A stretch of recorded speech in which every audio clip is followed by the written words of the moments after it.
Baik, bisa diceritakan bagaimana awal mula sengketa sewa lahan di Menara Teratai ini, rekan Jati?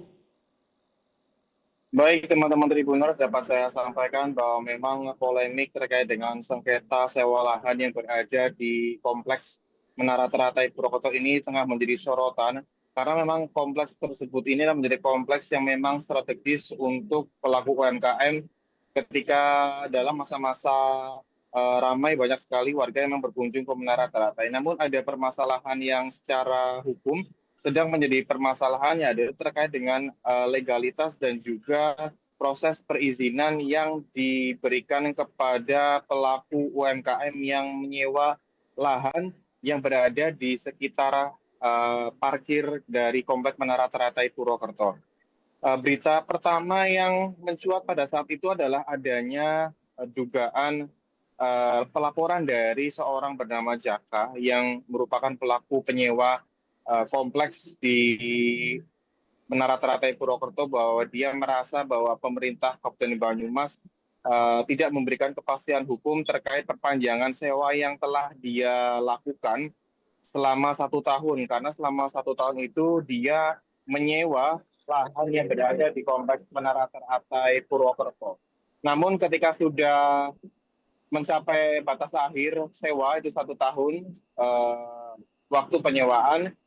dari pihak penyewa sendiri itu tidak ada kejelasan dan ternyata dari pemerintah Kabupaten Banyumas itu tidak memperpanjang proses dari sewa tersebut. Yang ternyata dari pihak penyewa ini sudah membangun kompleks usahanya yaitu berupa kios-kios yang berada di kompleks Menara Teratai. Dan dari pihak penyewa merasa rugi karena dia sudah melakukan sewa dan juga sudah mengontrak di situ itu berdasarkan keyakinannya dia itu sudah berdasarkan izin yang dia lakukan sebelumnya. Seperti itu. Baik, lalu apakah ada pengawasan aktif dari PU atau Satpol PP saat pembangunan berlangsung, rekan Jati? Iya, jadi ketika ada proses pembangunan ruko-ruko itu dari pihak Satpol PP kemudian dari Dinas PU yang berada di yang ada di Kabupaten Banyumas, ini mereka sudah memberikan pengawasan dan juga peringatan bahwa ternyata lahan yang disewa itu adalah menyalahi aturan terkait dengan tata ruang dan juga tata kota. Namun kondisi tersebut sudah terlanjur sehingga bangunan kios-kios itu sudah terbangun menggunakan bangunan yang semi permanen bahkan ada beberapa bagian yang sudah ditembok seperti itu dan itu lokasinya sangat dekat sekali dengan kompleks Menara Teratai, kompleks kawasan Purwokerto Baru yang dirancang dengan berbagai macam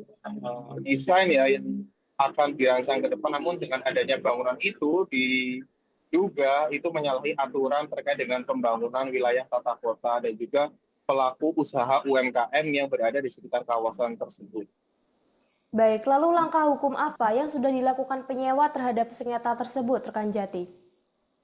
Betul, dari pihak